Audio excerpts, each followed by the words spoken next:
James Borg, thanks so much for joining me. Welcome. Probably the most last-minute podcast known to human man. This is it. This is going to be an exciting one for me. I like to do my research normally on my guests. You are an unusual one in the sense that I stumbled upon you while doing other research. And I was kind of, again, as I was saying just a second ago, I was kind of blown away about how you wax lyrical about the subject matter, which is something that I was trying to find out more about. And as you spoke more in kind of a calm way, I was like, yeah, this guy knows legit what he's talking about. And that was the only video I saw, so now I'm quite curious what else you got on there. And when you explained to me the other courses you're running now, I'm thinking this guy knows a lot about a section of yoga that I think is maybe cast to the side for the most part. When we do teacher training, it's how can I teach people to move their bodies in a safe way as quickly as possible so I can get out there and make some money? And quite often the other side is left alone. So as a way of introduction, do you just want to tell us who you are, what is you do in particular, and anything that you think is a great descriptor of you? Okay, so my name's James Boag. I came out of the womb in England. I've lived in lots of different places. And, if you ask me to say what I do, well, I teach yoga. But when I say I teach yoga, that, as you suggested, Doug, that doesn't necessarily mean what people instantaneously or reflexively think it to mean. So I've taught lots of yoga asana classes over the years. But yoga basically means balance, harmony, integration. And it's a very thoroughly time-tested practical school of philosophy. And its concern is how to actualize and bring into our lived reality our true potential in terms of who we really are. And so the work that I do, one of the main focuses is on, let's say, inviting myself as much as anybody else, but everybody who's participating to be all that we really are. And so what yoga does very practically is it gives us a very thorough and robust structure for ongoing inquiry and research into who we really are. So it gives us gives us a map and tools and lamps to go deep into the shadowlands of our psyche so we can excavate all of those hidden realms, draw out the gifts that reside there, integrate them, and then help us, let's say, honor this gift of life more fully. So I've found that the structures of yoga, they're so beautiful, they're so inclusive, so practical, so robust and adaptable. Yoga is all about principles. There's no restrictive rules. It's very adaptable, but it's very solid and grounded. So when I first got into yoga, I thought, wow, man, this is having such a healing, harmonizing, helpful effect in my life. So I grew up playing lots of sports, and some of my first experiences of yoga, I would say, came playing sport, being really in a flow state or a state of real presence, and all the body's energy systems are firing, the mind's focused, the senses are all involved. I would feel super high, like playing sports and getting into that in the zone. I had no control over when I could get in the zone, but I tasted it here and there. And then come my even by the time I was a late teen, I'd had a few injuries, and my body had become quite imbalanced from playing doing the same movements again and again. But I loved physicality and movement. So I knew I was working in Japan when I was 22, 23, and I'd be going up on hiking with my friends, and we'd see 8-year-olds, 9-year-olds hiking with their grandchildren. And I thought, I want to be able to do that. I want to be able to enjoy being embodied and being in nature all my life. So I need to do something to kind of address this imbalance. People mentioned yoga to me, and I'd already been introduced to certain yoga, let's say some yoga postures and yoga breathing by my basketball coach when I was a teenager. So there were some things I'd already been doing. I'd had a practice, if you like, since I was young. But then when I lived in Thailand, I got introduced to yoga more formally, let's say. And I thought, oh, wow, this is so healing. And it was such a beautiful experience, such a powerful experience. And I wanted to find out more. So I started reading and studying. And then after a couple of years, I got a chance I did a teacher training program, but it was a very unusual one because there was one guest teacher on the course who was a direct student of two great Indian masters last century. And the situation in which that program began, he was then giving satsang sessions, or sessions talking about practical yoga philosophy, for about a year. And then I continued studying with him afterwards. And then I was teaching English at a university where they had a Sanskrit department.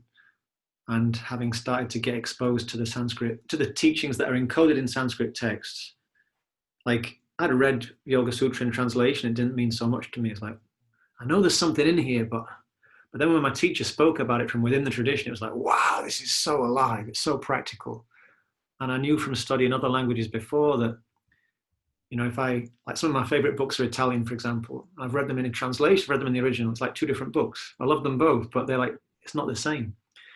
So I thought, I could tell, having listened to these amazing presentations, just reading the translation, I'm not going to be able to get what I'm really looking for here. And so I was motivated to start studying Sanskrit. And from there,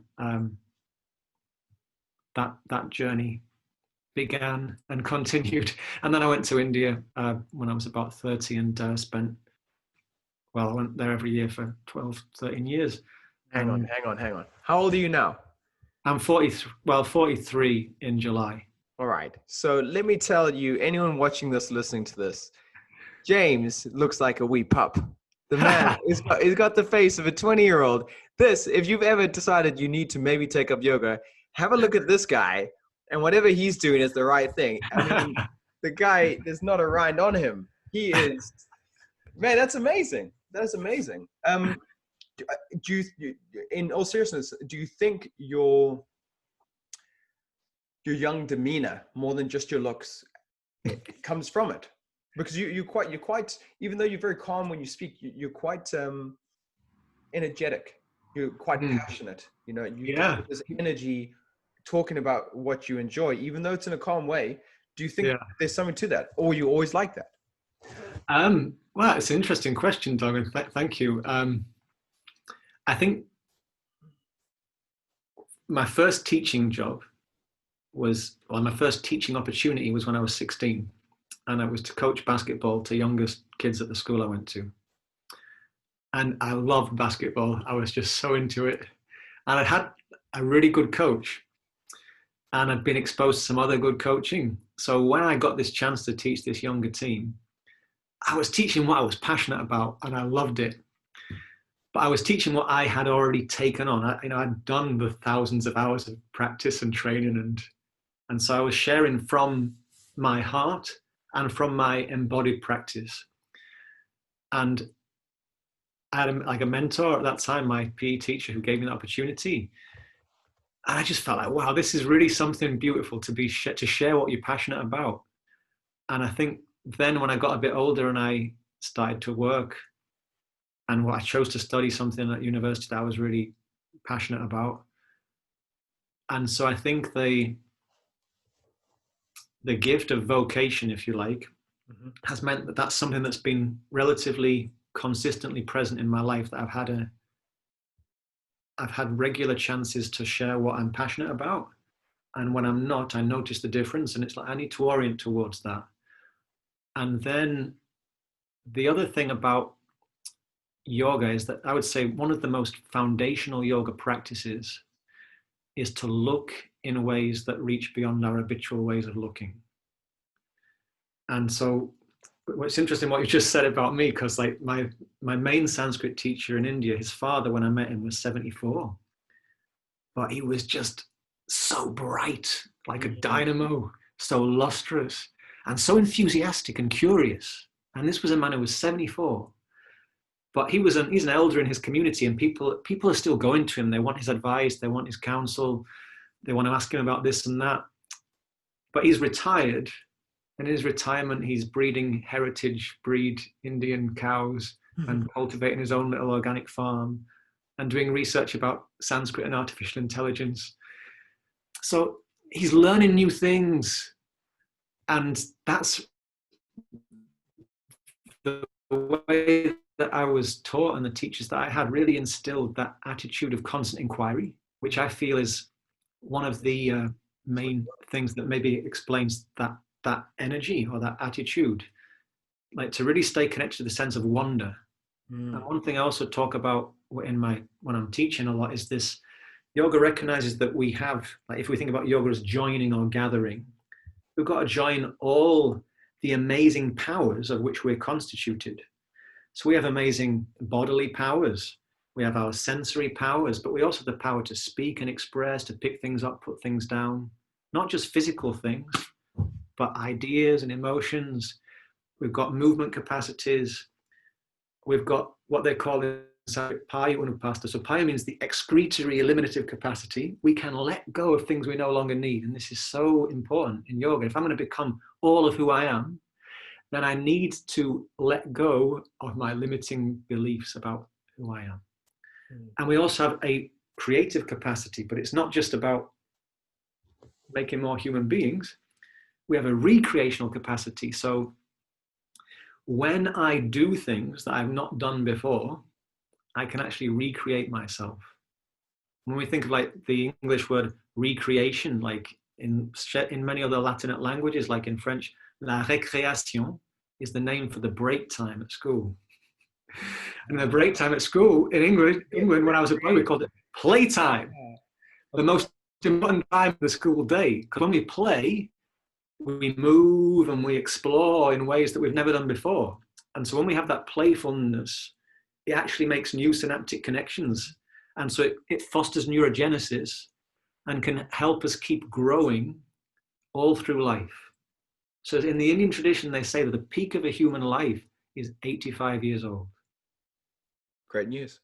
Yeah, because if we practice curiosity and inquiry, then we can keep learning quickly like kids and teenagers learn. So I was a school teacher, and you see like kids' development is just so awe-inspiring.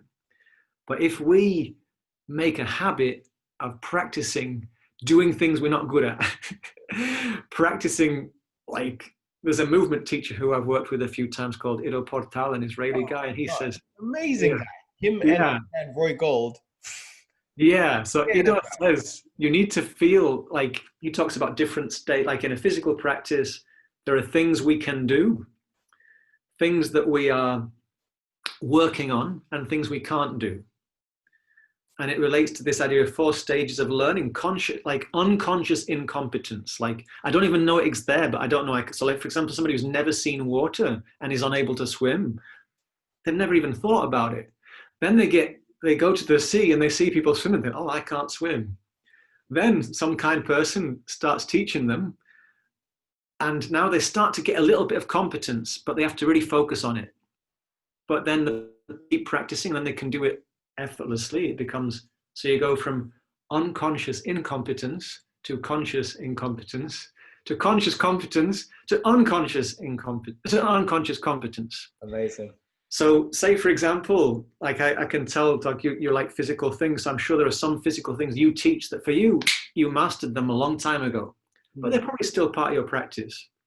They give you some benefits, but they don't have such a heavy duty neurological influence. Absolutely. Whereas those things that we are working with, we have to concentrate on, they give us more neurological benefit. But the things that we can't do, the things that we're like, oh, I'm not very good at this. Like, I feel like, wow, this is actually I'm feeling the cognitive load. This is a really valuable thing to include in our life, not just at a physical level, but also at an emotional, psychic level.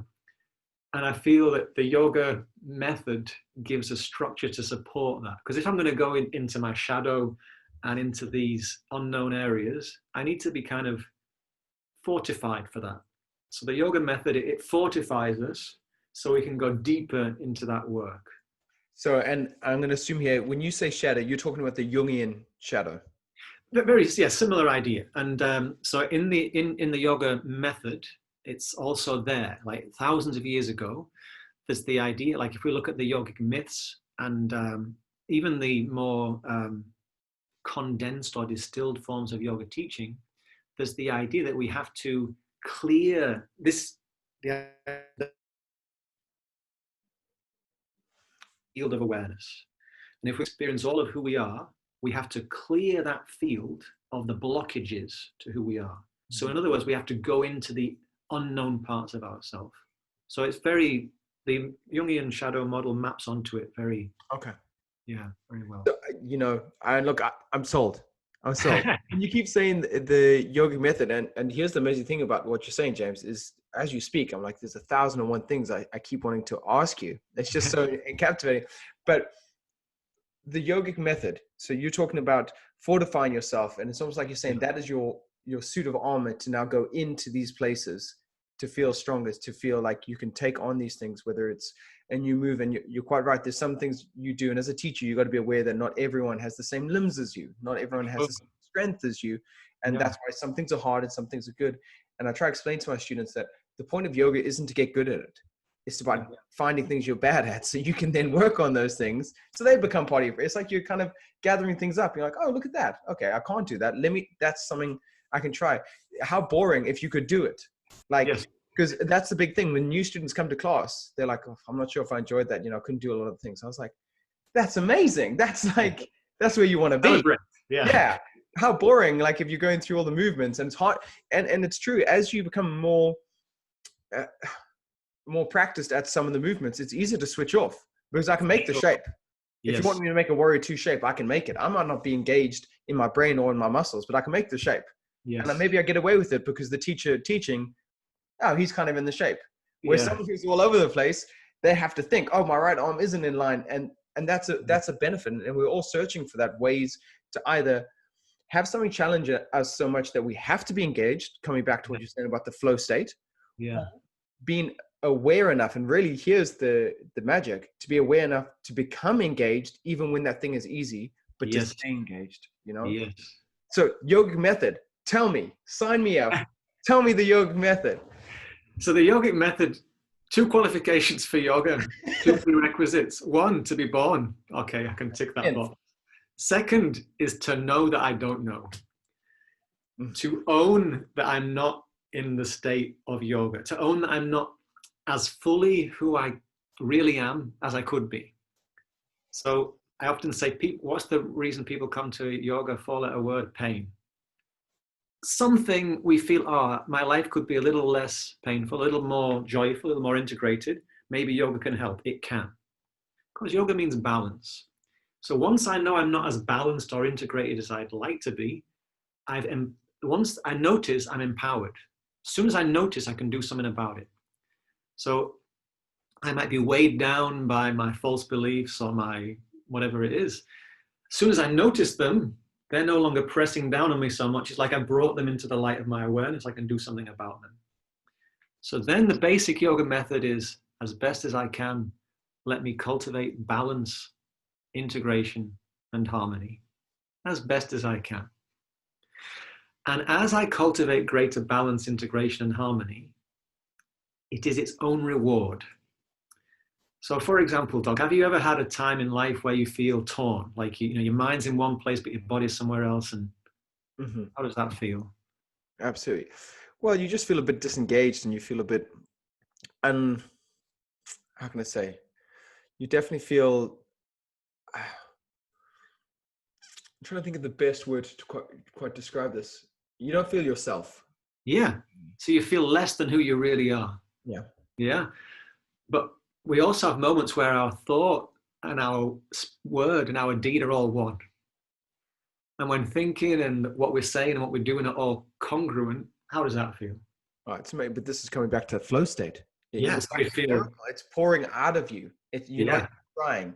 You're in the moment, effortlessly moving into the next one on a train of thought while moving with it. You have the momentum of the words you're saying. It's a beautiful thing. Yeah. So in Sanskrit, there's this beautiful proverb. It says, when the thought and the word and the deed are one, that's a great soul. But when the mind's in one place, the words are somewhere else, the action's somewhere else again, then that's a soul in torment. And this sounds a little bit like how we come through to other parables now. of why we should tell the truth, why we should be honest. Because to me, what's going on there is that if you can't be honest, your words are here, but your heart is here. And there's a tension, and that tension causes you to break. And in fact, I've heard a psychologist, Jordan Peterson, talk about the fact that if you get too extreme with that, and your words and your actions are so disjointed, that you risk psychological break, like psychosis. Because what else is your brain going to do? It's going, hang on, I just heard you say that. Yeah. And now we're doing that. Yeah. Where am I supposed to be? Oh, I'll try being both. So it's funny how, and I love this because it sounded like you were talking about this a little while ago about neural pathways learning, and to come back to a podcast I listened to recently with Feel Better, Live More, an expert on aging was explaining being curious is one of the key things to aging well. And he's not into the spiritual side. He's talking just in terms of neurological improvement, growing the gray matter of your brain. You have to keep curious. And what a beautiful concept that there's so many things in this world that you can be curious about. But yes, it's interesting to see, my point being that the science is coming now into join into magic, spiritual, and science is all becoming one. It's an incredible time to be alive and see it happen. You know, we're very fortunate as yoga teachers that now we don't just have to say, trust me, a guy I met was cool. We can go, by the way, there's also some research papers coming out. You know, it's great. It helps us become words for that. But please do carry on. Well, I mean, one thing, as you talk about research scientists, you know, this is where yoga's come from. The people who gave us yoga were called rishis. A rishi, a researcher, it means someone who sees, someone actually looked into reality. So they actually stopped, looked, and listened. This is another basic yoga practice. Stop, look, listen. Stop as in slow down enough to check, am I running on autopilot, or am I running how I would actually like to run the system? And then look in ways that reach beyond the habitual ways of looking, and listen. And listen is code in Sanskrit for use all of your sense powers to investigate and relate to the world around you and within you. So yogic method, we use all our powers to come into the center as best we can. And that feels great. So basically, imagine that ordinarily we're so busy doing so many different things. And the field, like the surface of the field of our awareness, because we're so busy, it's like there's wind on the surface of a lake. And consequently, even if the water's clean, if there's wind on the surface of the lake, we look inside, we can't see very deep because of all that perturbation on the surface. Stop, look, listen. Invite balance, harmony, integration. I come more into a place of centeredness. So the basic yogic practice or technique method is I give the powers of my awareness something to orient towards or gather around. So in meditation, if I'm, for example, I'm noticing and relishing the easy movement of my breath, so I'm using all my bodily, sensory, mental powers to tune into that thing, and that's helping them all come into attunement or at one-ment. When I feel attuned, at one, feel good. So when I feel good, what do I want as a human being? Beginning with letter M, having 4 letters. When it feels good, I want more. So I come to this state of attunement. It's like the perturbation at the surface level of my awareness settles. So imagine if we come back to that image of the lake becomes still, like glass. I look into it, and now I can see deep. I might even get a glimpse all the way to the surface, to the profundity and beauty of my inner essence. Maybe a little spark comes up from there, but I don't get the full vision of it, because when I look through the surface of the lake, what do I see? Oh man, there's loads of trash down there. Whoa.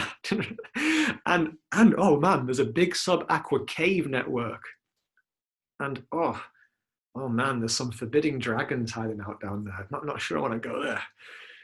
But I've just experienced that when I bring myself into that cohesion, it feels good. This is all right. And so now I'm fortified for the next layer of work.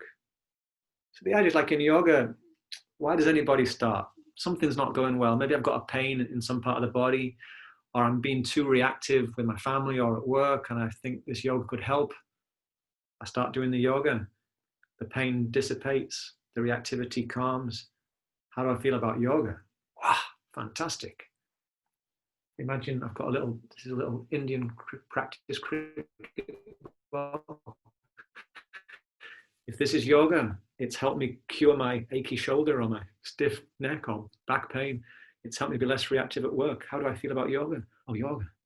I'm so glad I found you. I'll never be without you again. But now what's happened? We've just proven to our system that we're in the harmonization game. And the system's like, hallelujah, this harmonization, this is what we've been waiting for. And so the system in its deep wisdom will now bring to the surface the next layer that wants harmonizing, the next block that we are ready to remove so we can actually see more clearly who we really are. And so what's going to happen is, I sometimes say our soul is way ahead of our mind. And our mind is used to the things it's already experienced. It struggles with things it hasn't experienced. So in order for us to make a significant lasting change, we have to give the mind the experience that the more integrated way is worth it. And this is why yoga is so beautiful and why it works. Because I give my whole system the lived embodied experience that honest, congruent integration is worth the effort. It's worth the pain of confronting my blind spots, of owning the fact that I've been my own enemy at times, that I've been practicing self-sabotage maybe with regularity for a long time, but it's worth going through that because the integration is its own reward. So very briefly, that's, like yoga method. So now I want to get to something, because this is something I sometimes struggle with. What is our understanding there? So if I'm understanding this right, there's the spark of the divine in us. And that is what connects all beings, is that divine thing is in all of us. Now, here's the question. I sometimes think our personalities come from a mixture of things, our strengths as well as our insecurities, all right? So if we stripped all of this away, assuming it was possible, would the spark of the divine, or whatever that soul is in each person, would that soul be the same, or would it be uniquely different from each person? And the reason I ask is because something that comes up with artists quite often is that, I forget the saying, I won't do it justice, but it goes along the lines, something like, please don't scare away my devils, else the angels may go too. And quite often with artists that are alcoholics or worse, they can make this great art, and they're so terrified to let go of the pain because they think, if I let go of the pain, I'm not who I am anymore, and I can't create. And that's something, when we meditate and we say, you are not your thoughts, it's an interesting thought concept. It's a thought experiment of going, well, then who am I? It's and it gets very murky. I know this was a famous thought experiment of a philosopher who I forget now, very old philosopher of Roman time, who had that exact question. He said, if you couldn't feel your body and you had your eyes closed and you couldn't see anything, would you still be you? And the obvious answer is yes. But the question is, who is that? Yeah. So I don't know. This is a question that I'm faced with. I'm like, would I still be Doug, or would I be the higher figure, or am I actualizing? Is there a genius in the fact that each one of us has that spark of a divine, but we are each individual sparks doing something different? It's a great question, Doug. My reflexive response is that the thing about yoga is it's always about we encounter paradox when we go into yoga. So one thing we could say, yoga is about remembering. So if it's about coming out of fragmentation and division and splitness into individuality, becoming an indivisible being. So all my parts cohere and stay congruent. And in that remembering, there's a song I do kirtan, like yoga singing quite a lot as well. So there's a song recently said, remember why we're here for, remember why we came, remembering our real identity beyond any name. So ultimately, I feel... One more time, please. That was really cool. One more time. Remember what we're here for, remember why we came, remembering our real identity beyond any name. So remembering our real identity beyond any name. So as soon as we name something, limited it. It's this, it's not that. So I say, for example, this is the ball. I'm also saying it's not the hand, it's not the door. So I feel, and this is not my lived experience, and I'm not walking around, seeing a field of shimmering unity. I still experience differentiation, and I'm very conscious of many of my own limiting ideas. And I know there are many others that I still haven't seen. But from my limited understanding is the idea that our essence is part of that which is beyond. But the beautiful gift or opportunity of a human birth, in the yoga tradition they said that it's such an amazing gift to be born as a human being. And there's the idea that it's by honoring our uniqueness and our wholeness that we then go beyond that unique individual part and become more inclusive. So if, for example, we have our own inheritances, we have our own cross to bear, our own particular challenges, our own gifts, our own shadows. But when we acknowledge them and embrace them, that will be our particular route home to the wholeness that we all really are. So they say in the Indian tradition, everything and anything in existence can be poison. Everything can be medicine. It all depends on the individual situation, constitution, and the dose. So the shadowy things, it's not the way that I understand it. It's not that we have to be scared about losing them. Rather, it's we have to muster the courage to face them so we can integrate them. Yeah. So, I always feel like when it comes to the shadow, I always think it like having big dogs, like Rottweilers. And Rottweilers can be amazing dogs. Yeah. They can be really loving and kind dogs that, when needed, if need be, could be nasty. Yeah. But that's not their default.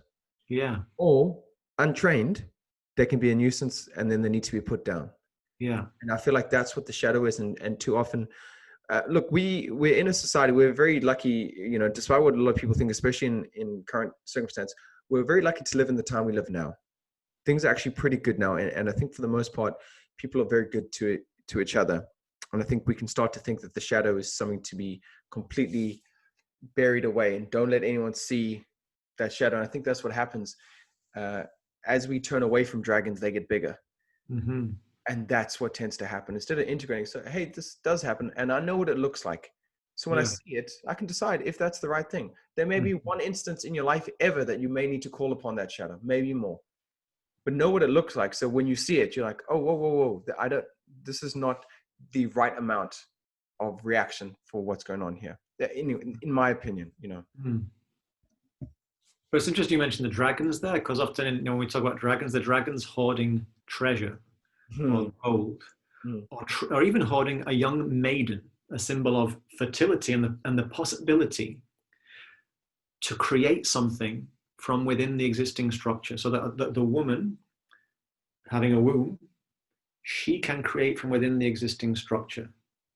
So when the dragon's hoarding treasure and a fertile young lady, there's the idea that this is one of the things that the great archetype of the mother shows us, is that the mother knows how to create something beyond what we might even have dreamed was possible from within the existing structure. So the way I understand that is, if we have the courage to face our demons, face our dragons, to go into the shadowlands, but go in steadily, discerningly, not like wide-eyed and innocent, but like steadily, with the pilot light of our conscience guiding us, then maybe we can do this yogic warriors or spiritual warriors work of harmonizing, of reconciling. So that power which was previously being masked by the forbidding dragon-like appearance can then be integrated so we can deploy it for something that's going to be beautiful or constructive or useful, which sometimes, as you suggested, Doug, it might be require something very decisive and like a very direct channeling of power. But like you say, if we ignore it, then it's going to come out sideways. Mm. It's part of life, and life wants to live and evolve. So when we wrestle, this is the idea, like in the yogic system, one of the qualities that it's made very clear we have to cultivate is virya, which means the quality of a vira. And a vira means a hero or a heroine, which I understand as being a human being who musters the courage to wrestle with all that it means to be alive. All that it means to be alive. So we do have these dark sides to ourselves. They're not to be buried. We have to learn to transmute them so we can bring out their gold, because it's like that play, like yogasana, the seat of yoga. It's described as being at once sthira, meaning steady, and sukham, meaning easy. So what do we notice there? Sthira, steady. Sukha, easy. It's like a pair of opposites. It can seem like two contrary principles. Yoga is where we bring them into that space where they can meet and get to know each other, and then enter into a beautiful marriage where they can complement each other and help them draw out each other's true potential that wouldn't have been possible if they were just left in isolation. So I think often when there is something when something comes out sideways, this is like an alarm. I've been neglecting the work that my soul is asking of me. Mm.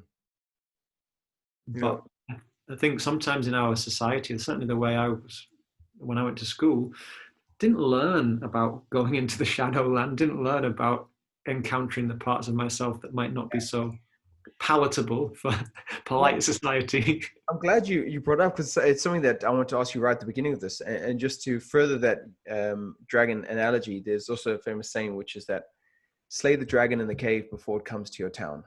Mm. And that is exactly what you're saying. Like, you're going to have to deal with it. Yeah. Thing. Either on your terms or on theirs. And it's far better on your terms. Yes. It's something quite powerful that comes, like you said earlier, when we do things that we're not used to doing, we can change ourselves. We can develop, we can evolve into something else. But it requires us to do things different. You know, it requires us to take on more responsibility, or something that's less palatable, like you said, than before. Now, coming back to your concept about kids, I just, having started meditation probably in the last year, I'm just like, what a shame to wait till 37. Yeah. You know what I'm saying? Yeah. Like, I'm looking out in society going, could a lot of society be better off if we were integrating this into kids very early, so that by the time they are teenager, they've got some practice. By the time they're 20, they've got loads of practice. By the time they're 30, they really know themselves. Because one thing I heard, which was beautiful, was what someone was saying, we think that self-actualization is the end goal before we die. That's the start. Can you imagine how much good work you could do if you could self-actualize now? Like in your 20s, in your teens, when you're a child. Can you imagine that? Imagine all the good you could do then. Instead, and this is what I wanted to ask you. Do you, as we're talking, and as I've heard this previously, I feel like sometimes what we're saying is that the divine is there. We're born with that divine there. And then we pile stuff on top. Part of the ego then comes into play. And like you're saying, a name comes into play, and certain things come with the name, who I am, who I belong to, and what people expect of me, and am I the funny guy at the party? Am I supposed to be in shape all the time? Like, all these things start pulling us away from it, and they cause that tension. And I think what you're saying with your analogy of looking down into the water is that this is about removing those things and going, forget all that, or putting it in line. And when it all lines up, there's that perfect channel down the middle where you can go, look, if we bring this all together, you can see what's the true essence, So As soon as you see these concepts come up, how have you learned all this, James? Can I ask some of the references in terms of, you're clearly a well-read person, especially in Indian scripture. And when you talk about the yogic method, is that coming out of the sutras or the Gita, or is that somewhere else? Yeah, so just I'll come to that in one moment. I just wanted to follow up that thing you said about that channel to the center. And the thing I just like to kind of add is that perfect channel to the center, it's not like we carve it and then it's done. It's like it's a constant practice. So because we just do this thing, yoga is so practical. We just practice where we are. So here now, as best as I can, I invite harmony. That process of inviting harmony is going to recalibrate the system a little bit, and it's going to bring up something else. So it's a constant practice. But the thing that I also feel would be wonderful, and I've sometimes thought, because I mentioned I had a great basketball coach when I was a teenager. I took what she gave me and practiced it. I thought it would be so lovely if I'd also been given a bit more, like with meditation techniques and more of an understanding of the yogasana principles of working in different directions so you can cultivate the center. If I'd been given that, I would have worked with it. And sometimes I thought, oh man, I wish I had. And I think the invitation there is like, well, stop waiting, James. Like, now I've seen that, then enact it as best as I can. And so where does it come from for me? So when I talk about the yogic method, so my main, let's say my first main teacher, he was a direct student of Maharishi Mahesh Yogi back in the late 70s, early 80s, when Maharishi was very active. And then my teacher met a great Kashmiri saint called Swami Manju. In 1990, became his close disciple, went to Kashmir with him. He met him in the States. And then I met Larry, who was the student of Swami Manju in 2003, I think. And when he spoke about yoga, we went on a yoga weekend trip. And he spoke about yoga. He also went on that trip. And he said to me years later, I always remember you, James, because your jaw was in your lap. It was like when you were speaking about, this is home, this is what I've been looking for. It was a very inclusive vision. And then this teacher training program began. Larry was teaching, so I started studying. But Larry's basically this inclusive vision of the yoga of Kashmir Shaivism, which Abhinavagupta was the great master in the medieval period. And to give an idea of Abhinavagupta, he says things like, we pay caste the merit it, we pay caste the attention it merits by paying it no attention at all. The idea being the teachings are for anybody who's interested. He says all the teachings of all the traditions make up the body of that supreme teaching. So it's a very inclusive vision. And this is, to me, the heart of the yogic method. It's about unity and integration. So it can't leave anything out. There's no exclusivity in yoga. We've got to include and reconcile and harmonize. And Ganesha, for example, one of the great archetypes in yoga, he symbolizes that capacity to unify and bring together things which seemed like they were enemies.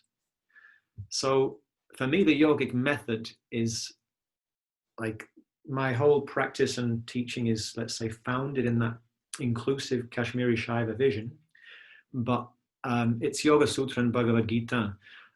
And also like the yogic myths, so the Puranas and the Ramayana. But always, let's say, infused with that flavor of the Kashmiri Shaiva vision, which is very inclusive and full of flavor. So when I teach Yoga Sutra, for example, I've met people who said, oh, I thought that people told me that the Yoga Sutra was dry or it was just for renunciates. It's like, no. The sutra means stitch. Like it's interesting in Italian, for example, punto is the word, and it means a point. Just like a tiny stitch can hold a vast body of fabric. Sutra text, there's no equivalent of sutras in English. We don't have, our language doesn't have the same grammatic versatility, but a sutra encodes vast bodies of teaching. So when we practice it, we vivify it, we bring it to life, and we expand it in the context of our own life. So for me, I see in the sutras and the Gita, the Yoga Sutra is known as Raja Yoga. And in the Gita, Krishna tells he's in the way of the Raja Rishis, those people who wrestle with what it means to be a human being and claim sovereignty for their own experience. So Krishna is super clear about this as the teacher in the Gita. He says, human being, your life experience, your actions, what you do, that's up to you. That's your responsibility. The outcomes, you don't know what's going to happen, but how you meet life is up to you. Also, as a human being, you cannot avoid not acting. So sitting on the sidelines of life, that's not a good approach at all. But just because we don't know what the outcome's going to be, it doesn't mean that we can't learn from experience. We can, if we know, for example, if I speak to my neighbor about a certain topic, it always ends in hostility. No need to invite that type of bitter fruit. Instead, focus on the quality of the way I'm engaging. Make the action its own reward. So for me, Patanjali in the Yoga Sutra and Krishna in the Gita, they're teaching the same yoga. It's just being transmitted through a different vehicle. The sutra is ultra distilled. And in the Yoga Sutra, Patanjali makes yoga into a shastra, which means a body of codified teachings that's so, let's say, robustly established that it can withstand counterpositions. And the Gita means song. It's a beautiful poem, and it's full of flavor, and it's full of these very, very memorable images. When we study the Gita and we study the sutras, the flavor of the text is slightly different, but they both point in the same direction. And so to me, this is one of the other beautiful things about yoga. It's the practical school of Indian philosophy. So it recognizes we all learn in slightly different ways. Okay, so some of us are more reflective, some of us are more active learners, some of us respond more to metaphor. So we have the teachings in story form, we have the teachings in these very pithy sutra forms, very distilled forms, we have the teachings in dialogue forms. In the Puranas and in the Gita often, in the Gita it's a dialogue, it's a conversation. And this reminds us, yoga practice is a conversation, it's an inquiry. It happens in relationship to ourselves, to others, and the world around us. So for me, when I talk about yogic method, it's kind of, inclusive. And it doesn't exclude things from outside the Indian tradition. The guru is everywhere. Now, James, so I've started the Gita relatively recently. And yeah, it's an interesting, and I like the imagery. I like it's set. You can see it being turned into a major motion picture very easily. You know, it has the feel of, which I should say the other way around. You know, Lord of the Rings has a very feel of the Gita, of this coming together of warring factions, you know, and someone on a quest trying to do the right thing. And speaking back to what you were saying, you know, at the point he sits in his chariot, not knowing, saying, "Isn't it better I just do nothing?" And we're like, no, we're way past that. And he talks then of dharma and karma. And I think these are concepts, and I'm no expert at all of these, and I find them such fascinating things. And I wondered if you could clear them up, if not for me, then for all of the listeners, because I think these get mixed up quite often, where, you know, misinformation comes into play, where we half understand something, like reading a headline. I think we know all of it from the tagline. From what I've read so far, actually, I wonder if I should even poison this conversation with what I think. Could you clear those up? You're obviously a lot more knowledgeable about these things. Could you just clear up what it means to have dharma and karma? Okay, that's quite a challenge. So these are huge topics. We could speak about them at great length. Dharma is the topic of the whole Mahabharata, the vast epic in which the Gita is included. Dharma is the main theme. And Dharma is one of the main themes in Indian philosophy. And Dharma has many meanings. It can relate to law, for example. But the root of the word, dra, as a verb, means something which supports or sustains or upholds. So dharma, we can say, is the action that supports the smooth, congruent rotation of the wheels of existence. Karma basically means action. So the idea in yoga is to make our karma, to make what we do, dharma. Because the ultimate aim of life, in the Indian system, they talk about life having 4 aims. The ultimate aim is what's called moksha, which means freedom. Now, freedom, what does that mean? It can sound like something, way out there. But basically, why do I do what I do? Like, have you ever done anything that you didn't want to do? Have you ever done anything that went against your own highest interests? What's the answer for you to those 2 questions? Oh, a lot. Yeah, for me, A lot. Yes. In fact, I'll be making the decision knowing it's bad. Yes. And still go along with it. Yeah. So even that, so we not only do I do things I don't want to do or that I know are going to be harmful to myself, sometimes I do it even knowing that I don't want to do it and knowing it will be harmful. So what does this show to me? It shows to me that there's a battle going on in here. I don't quite fully know myself, and I do have within me tendencies that are not necessarily operating for my own highest interest or my true potential, we might say. So to be free of those limiting ideas, to be free of those partial conditionings that chain us to pain and limitation, the ultimate aim of life. So more basically, we can say the aim of life is to live in harmony and to be free of all these limiting ideas. So ultimate aim is freedom. Then there's 3 other things they mention. Artha, karma, which is not karma with a R, but karma, and dharma. So artha means material needs, basically. So as a human being, I need to eat. Depending where I live, I need shelter. So basically, having needs, having material well-being at the basic level, having resources. Karma means, everybody's heard this word, like everybody's heard of the Kama Sutra. Karma means enjoyments, aesthetics. So the idea is, as well as having a basic means of subsistence, as a human being, it's important to enjoy life. Because there's the idea that when you're a human being, it's amazing. You've got all these amazing capacities, so you should also enjoy life. Not in a heedless, hedonistic way, but you should appreciate the beauty of being born. And life should have this enjoyable quality. And then dharma. Dharma means supporting the well-being of the whole. So dharmic action is that which is going to be good for oneself and the other, in the broadest sense of the other. Dharma as a noun also interestingly means the essential quality of a thing. So, for example, a diamond has a dharma of hardness and resilience and clarity. Mm-hmm. So the idea is, by doing one's dharma, this is how one can become free.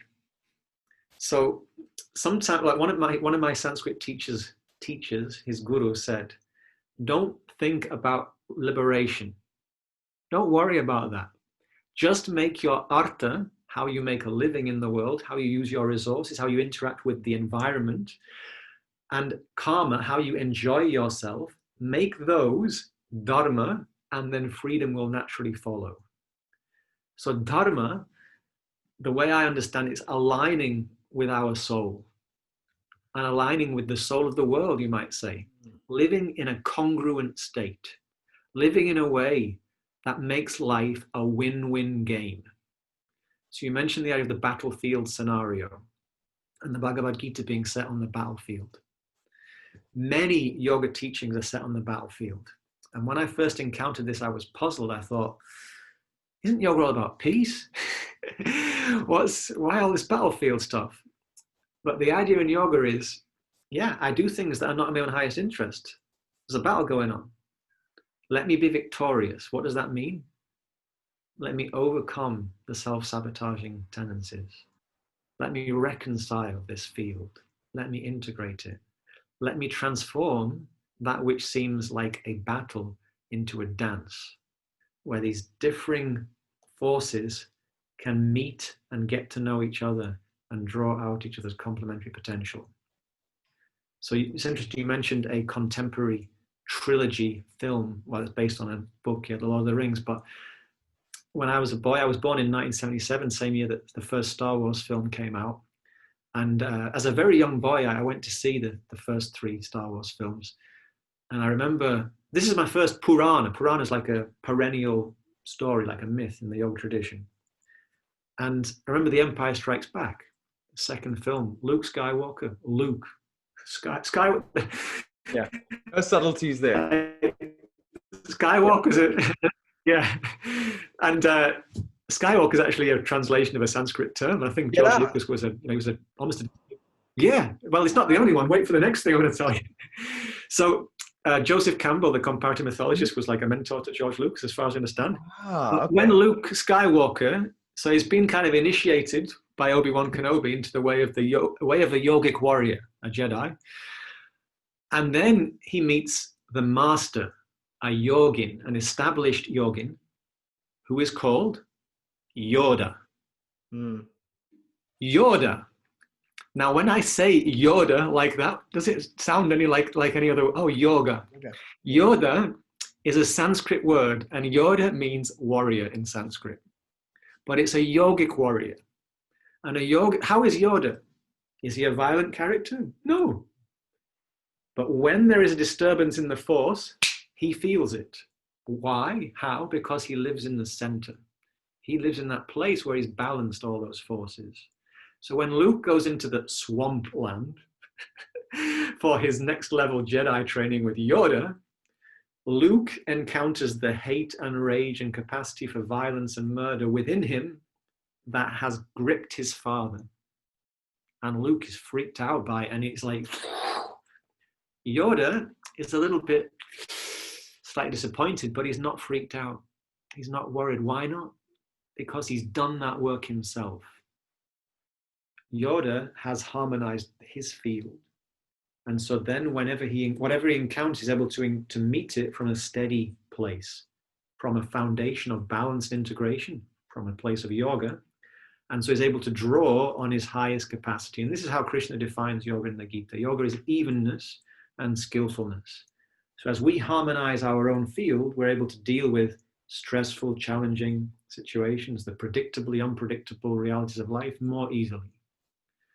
And so the yogic stories, we find them replicated in great mythology, even contemporary mythology from all around the world. So interesting, James, that I've just met you, and we've obviously got a lot of the same interests. So Joseph Campbell is one of like my men, you know. Yeah. He's just the genius of seeing how we love these stories. Is the hero with many faces, I think, is his. Yeah, the hero with 1,000 faces. Yeah, that's it.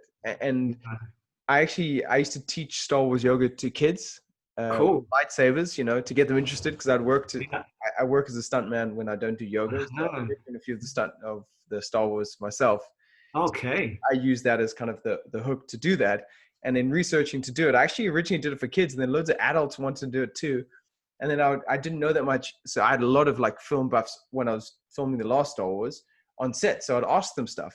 And I was like, wow, this is crazy how much like yoga it is. And I was drawing these comparisons thinking I was doing the legwork, making the connections. And now you're saying it's like, no, you reverse engineered it. That was based on yoga. So you've just drawn out the comparisons yourself. I thought I was genius. I was like, oh my God, look, that could work as that, you know, the force, all of that. It made total sense. You know, they talk about breathing, staying calm, seeing without seeing.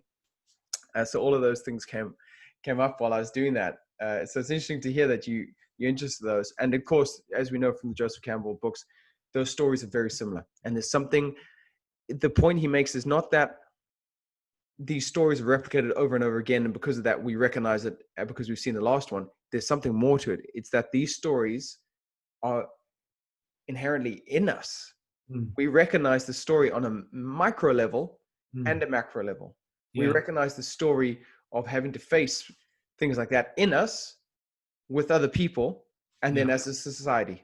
And that's the genius of these parables, that they can transcend every one of your things, whether it's you making a decision of what to do at home, or whether you deciding how to interact with a friend, or you on the sports field, or what is going on in your country. It transcends all those things, and it becomes so useful at a individualistic level and collective. And I think that's the same with the Gita. You know, as you're reading it, like, this applies directly to me and to you and to everyone. And it makes me feel more unified because of that, because this is written, I mean, you'll know how long ago was this written, the Gita? So the Gita around about 2,000 years, something like that, yeah. So those people are going through the same problems that we're going through. The background has changed. Yeah. The setting has changed. The human experience, Yeah. the same. And there's something, I think, quite incredible about that. Yeah, one thing that comes to me as you're sharing that as well, Doug, is that one thing that I think that's changed is the way that as a society, we have become used to more passive consumption of these teaching stories. So if, for example, we're attending a live storytelling of Ramayana or the Mahabharata or any ancient myth, or even if it's just a short story, but if we're there in the room or around the campfire together, this is a co-creation. We're more participative. So one of the beauties of story is that, you know, the Gita happens on the battlefield, like it's a very dramatic moment. So we're on the edge of our seat, we're paying attention. The teacher's going to hit home. When we're really invested in the characters, like I'm just kind of there, and I'm in my living room on my couch with the dim light and the central heating, I can be like, I'm just consuming it. But if I'm there on the edge of my seat and like it's a live thing and like I don't know what's going to happen next, I think it heightens the way that the story enters us. And so I think one of the things that yoga is the practical school of Indian philosophy. We have to live the teachings. We have to then explore them. So one of the beautiful things about story, I feel, is that it can help us learn certain lessons that we might otherwise have to learn more painfully, a little bit more quickly. So if somebody tells me, oh, James, you idiot, you're so blind to this, how am I going to feel about if somebody speaks to me like that? I'm just going to maybe push the teaching away. But if I see a story and I see, oh man, yeah, and it's somebody else is living it, but I see how it relates to me, then I can start to take that on board. It's the classic going to a doctor and saying, my friend has this problem. Yeah. Yeah. Take sort of the responsibility away from you, but you can still get the benefit. Yeah. So I think if we have a practice, if we have a range of techniques and disciplines that can help us explore, then all around nature is teaching us. These like you said, Doug, these stories, they're not confined. They are playing out all around us. So if we are, and I think these teachings are coming out more and more. So if we embrace the opportunity of yogic warriorhood, of looking at the patterns that would tear us apart. Like, I also really like Bob Marley, and I've done a whole weekend on Bob Marley and the Bhagavad Gita before, but he says so many, like, divide and rule will only tear us apart. So in the world today, you don't have to look far to see division, and in the media, it's so amplified as this camp and that camp. And I always feel like, well, yoga is about unifying. So yoga practice is about allowing ourselves to hold differing viewpoints, even ones that seem contradictory, and maybe give ourselves the chance to see, there's more in common here than I might previously have realized. There is a way to actually include both or all of these perspectives that would seem like they're so at loggerheads into a way that they can actually support each other. And so coming back to this idea of, like I mentioned, the mother who can womb it, like I was to be an evolutionary rather than a revolutionary. Like a revolutionary, I don't like the system, I'll throw the system out. Yeah. And then what happens? It gets replaced with something very similar, because what happens to the crusader gets crusaded. What happens to the freedom fighter gets good at fighting. So if we rail and rage and fight against the system, what can sometimes happen, or what often happens, is we start playing it at its corrupt game, the game that made us want to take up arms against it in the first place. And so the yogic warrior is called to resist that and to meet that thing that we want to change, but to meet it from a space that acknowledges that it isn't all bad. This this is very challenging, but this is why I feel yoga is so important for us as a species, because when we do the work on ourselves, then we realize that I can't destroy the old system and hope to grow. If, for example, I feel, oh, I'm such a duffer, I'm such a failure, whatever, and I want to kill myself, well, then there's no, I've lost everything. It's like, oh, I've fallen down here. Let me not fall down in the same way again. What can I learn from this? So when I do the work on myself, it helps me understand that even when things are not perfect, there's still something useful there. Hmm. And it makes it a little bit easier, I think, to then start to extend that more inclusive attitude and a more healing attitude outwards. Does that make sense? Yeah, Like, absolutely. yeah. You know, particularly at this time, you know, a little bit nervous even to go into it, but you're talking about division. I think the Mm, thing in the States is, mm, this is my real concern with it at the moment, is that I'm watching people scream for justice, and definitely justice needs to happen. But in the wake of it, I'm just seeing people dividing each other in the hopes of trying to bring people together. yeah. And I'm kind of being cryptic as I say that, because I'm a little careful with my words, because I've been stung before by saying stuff like this. Mm, But I think people fail to see that in our fight against racism, pointing out our races isn't the way forward. yeah. Pointing out who's on whose side, and assigning guilt to one group or blame to one group, and then assigning glory to another one. We tried this, it doesn't work. It doesn't matter which group is which. Yeah. Let's try something new. Yeah. Let's try not focus on that. Let's stand up together. And you know, sadly, I've seen a lot of people try to do good things on social media, then be shut down again because they're not the right skin tone to say Yeah. that. And I'm like, the whole point is that that's not supposed to matter, you know. Yeah. And what drew me into yoga was exactly that. Like, here's this place. It doesn't matter, man. You come in. This is one of the most inclusive places you will find. No one cares. Get me goosebumps, stuff. Oh, hey, I'm glad to hear it. It's just something that's close to my heart, and it's hard that especially with my accent, I don't get to say it, and that's part of the problem. You know, you said something early on, which was that we all have the capacity to think, to love, to do all these things. And if we want any hope of going forward in society, we need all hands on deck. We need every voice. We need every brain. We need every heart on board. So as soon as we start telling some hearts, some brains, and some mouths that they can't do their thing, they can't do their dharma, we're restricting our pool of skill. And I hate seeing it. You know, I've come from countries in Africa where they did that both ways. No one came out better. Yeah. You know, the same people came out better. The people that had the power came out better because they used people underneath them. No, it comes, and it upsets me people don't see this playing out in just a different way. Yeah. No, I hear you, Doug, and like it comes back to Bob Marley, like, you know, we're sick and tired of the ism schism game, and divide and rule will only tear us apart. It's like, you know, in one of his songs, Top Ranking, he says they don't want to see us come together. They just want to keep us fussing and fighting and killing one another. It's like you said, the only people who benefit from, and that's the other thing that I find really concerning. It's like if we're angry, it's this capacity we have as human beings to what I call scapegoat. So I can assign blame to some external thing or person or group and avoid doing some harder work here. And so I feel very similar to the current situation.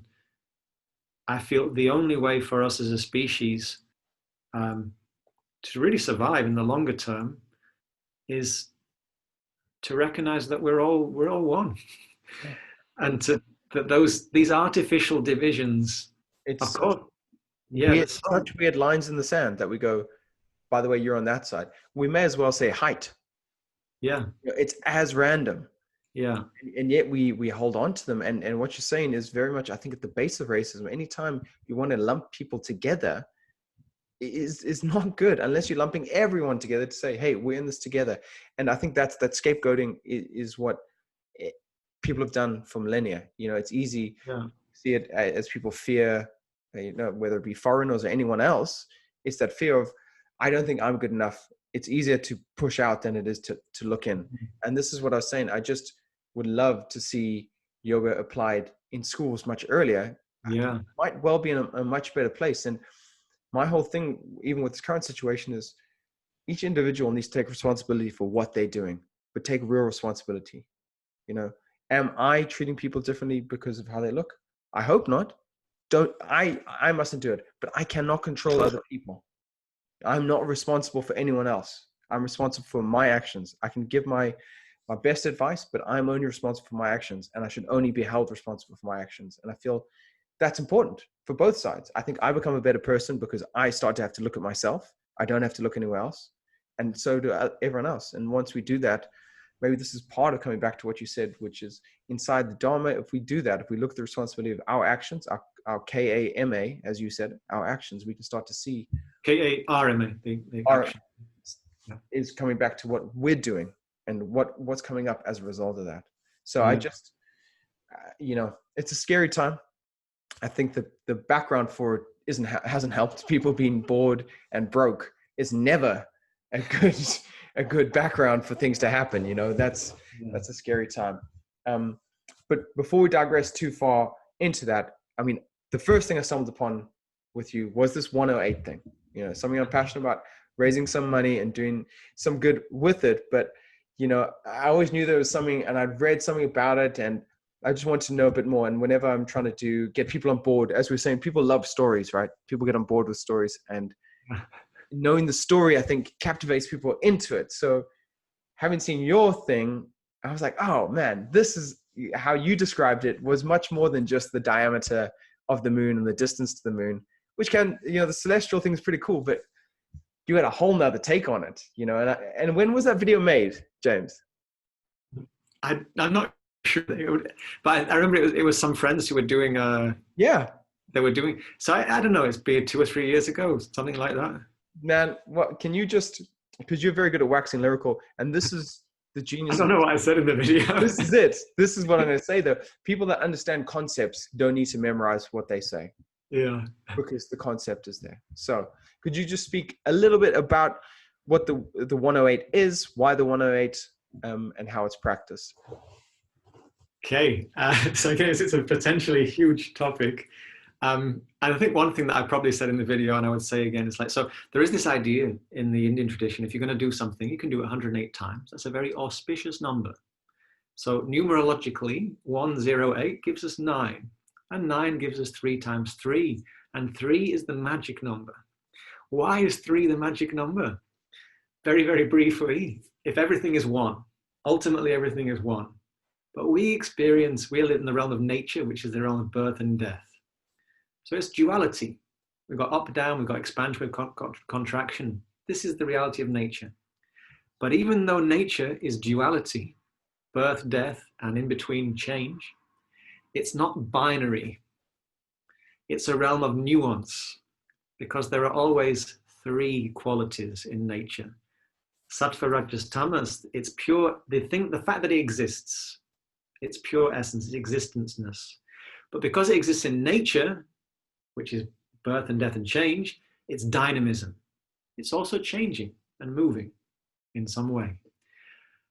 But even though it's changing and moving, it has tamas, has inertia. So, for example, everything, even though it's always changing, like when I go to bed tonight, the form in which I wake up in the morning has a lot in common with the form that went to bed. It's not like I suddenly, I'm 3 times as heavy or twice as thin or whatever. It's like, there's a continuity. Same with the body of our ideas. We can change them.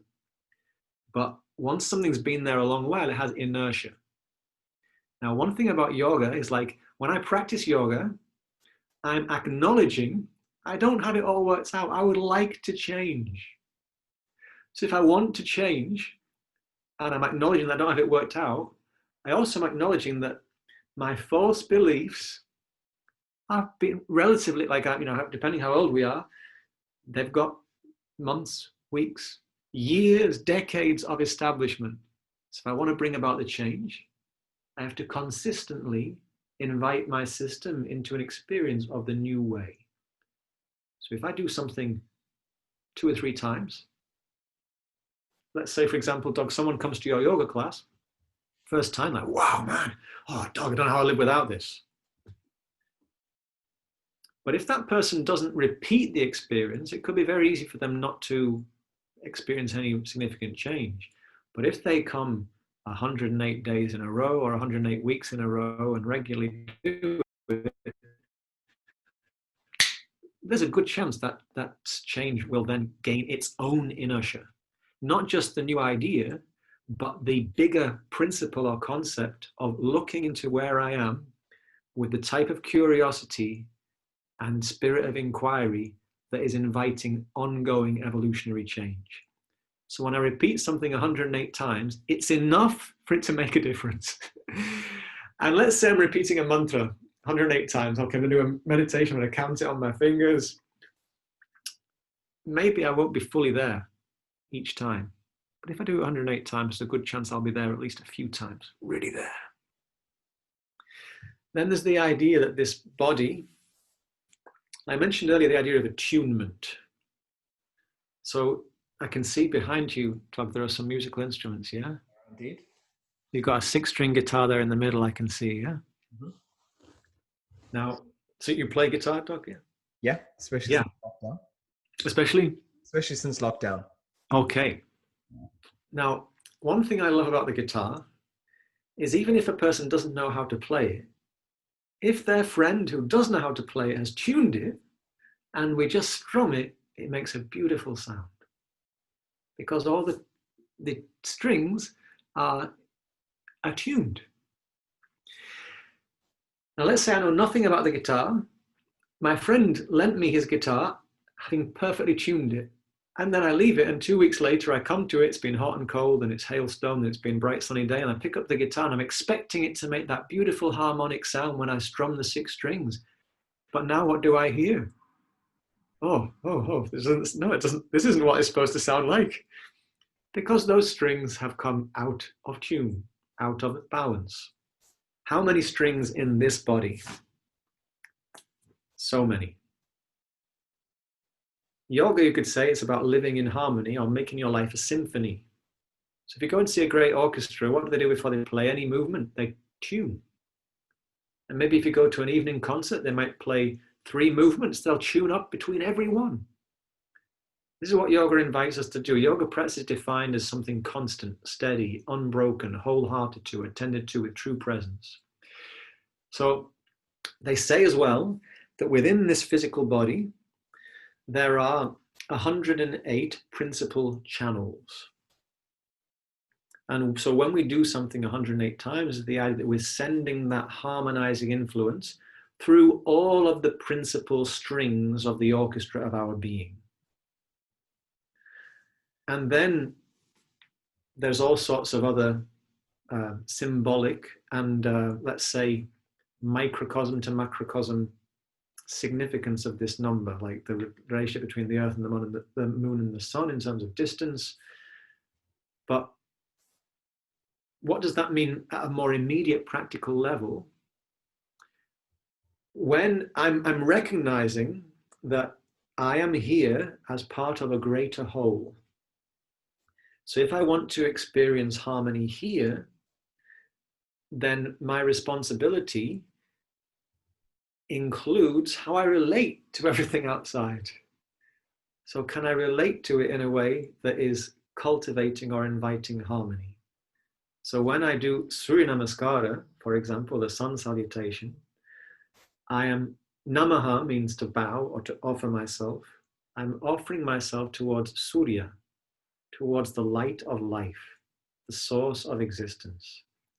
So when I do that, I am reminding myself that I am only here because of Mother Earth, who's supporting everything I do, because of Father Sun, who's illuminating everything I do, who's a great symbol of the light of my conscious awareness, of the earth, who is a symbol of the body of my the vehicle that's enabling me to experience. So when I salute that 108 times, there's the idea as I repeat that physical gesture, that physical embodied prayer, if you like, I am installing it into my operating system.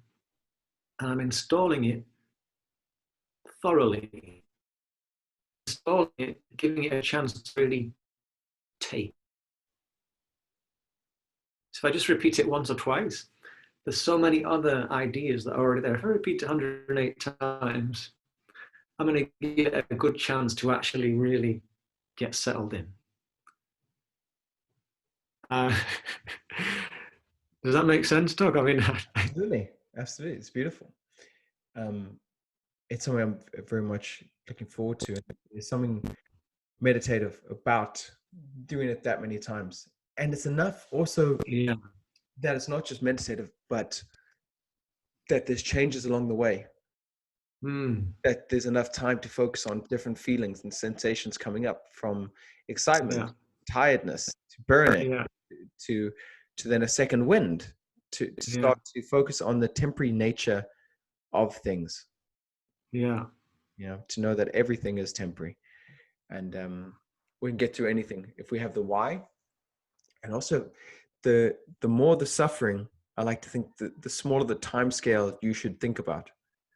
So when we're really in pain, you just want to get to the next second, forget about next week. You're just like, this. And I know it's probably not that popular to talk about, but in terms of meditation and sensations, we like to talk about meditation in terms of like sitting in a relaxed state with not too much distraction. In fact, one of the things I like is a little bit of pain and a little bit of like itching or discomfort, because I'm like, now's the test.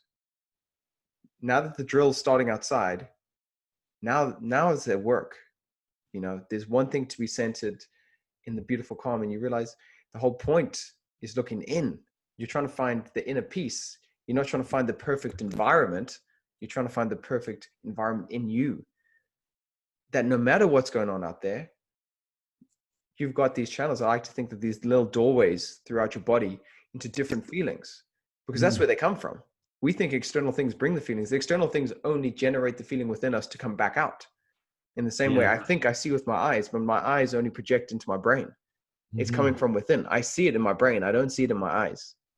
So that's what I like about these things. And that's why I was excited about doing the 108 again, and, to do something good for it, for a friend of mine's charity, was just a great opportunity. But I'm so glad it's also given me an opportunity to chat to you, James. And obviously you're a very knowledgeable guy, and, we'll wrap this up now, but I'm assuming this is a big part of what you do. You teach yoga, but in a bigger sense than asana, clearly. Yes, I teach, like you might say, whole life yoga, or yoga of the whole human being. So I used to teach languages, and then I taught asana full time I taught part time for a few years, and then I've taught full time for a couple of years. And then I started to teach more. Around that same time, I started to teach more practical philosophy. I've led kirtan as well since 2004. But I really started to work with the texts more. 2006 or 7, I think, were the first times I taught courses on yoga texts. And then 2000, I don't know. So 2007, it's a long time now. I started to teach more courses on text, so working direct from the Sanskrit, working on the Bhagavad Gita, Yoga Sutra, working with Indian mythology. And I went to study Sanskrit in Mysore in South India, where a lot of people go to do various forms of physical yoga practice. And then I was doing kirtan there and giving courses, and then people started to invite me here and there to give integrated programs working with movement and meditation and singing and storytelling, and then also sometimes these courses on texts. So right now, I've been, the last 10 weeks, I've been giving courses on Gita and Sutras, and I'll start a new Bhagavad Gita course next week. Years ago, one of my friends from school, who's not into yoga, but he's a curious guy, and he said, like, I'm never going to go to a yoga class, James, but when you talk about all this stuff, I'm like, this is really interesting. It's relevant to my life. But he said, there's maybe 1 or 2 people in a 20-mile radius who want to come and study the Bhagavad Gita twice a week, but there's 2 million in the world, so why do you do it online? And I said, yeah, but it's a co-creation in the room, you see. It's this magic happens when we all gather together.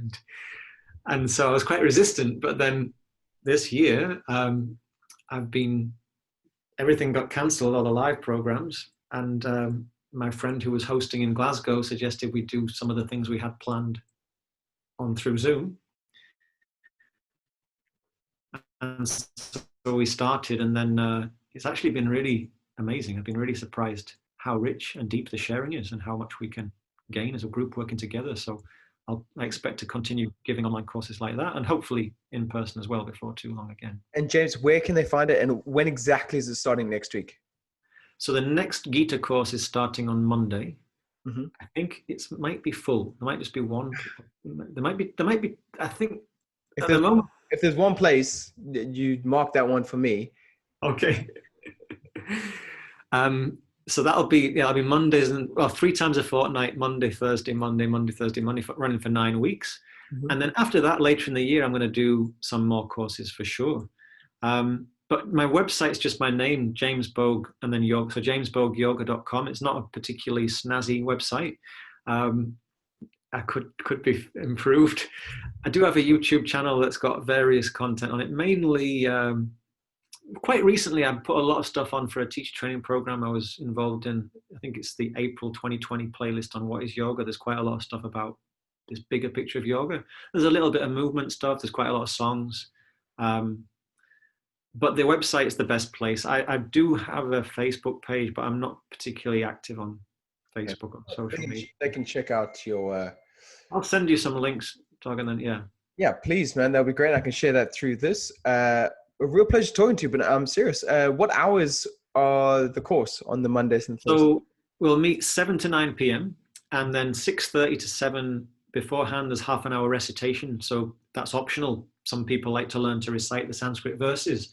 So 6:30 for the recitation, and then 7 to 9 for the class. And yes, that'll be 18 hours for chapter 4 of the Gita. Any chapter of the Gita is a beautiful unit of study. It doesn't matter if you have any prior experience or not. If you've been studying for decades or it's your first time, super practical, the Bhagavad Gita. And when we really get into the Sanskrit original verses, we can see how it's just so about what's going on here. It's about our life. And so, yeah, I just love working with these teachings. I find them so practical and so helpful for my own ongoing practice and inquiry. Well, James, look, thank you so much for taking the time out, especially at short notice. It really speaks to how knowledgeable you are on these subjects that just at the drop of the hat, you can speak about these things, one, with a lot of knowledge, and two, with a lot of passion. And I think what you said at the beginning, you can probably tell. It's like, yeah, I love this, and I feel very grateful that I can share work that I love. But I do love it. Yeah. Yeah, that's fantastic, and to me that speaks to, in a very practical sense, what we're talking about with Dharma. Mm-hmm. I benefit from you loving the thing you do and sharing it. It spills out of you, and I get to bathe in then what comes out, and my life is enriched as a result. And hopefully, those that listened feel the same way, which I'm sure they will, and that's what I think the beauty is. There's another lovely, it's not a scripture, it's also poetry, called the Prophet by Cultivating. I love Cultivating. Yeah, same kind of stuff, right? You love is work made, work is love made. And as I'm getting older, I'm starting to see this more and more, and my dream is really to be able to do that and to find that niche of the collection of my strengths that then makes society better. By me doing well, others can do well too.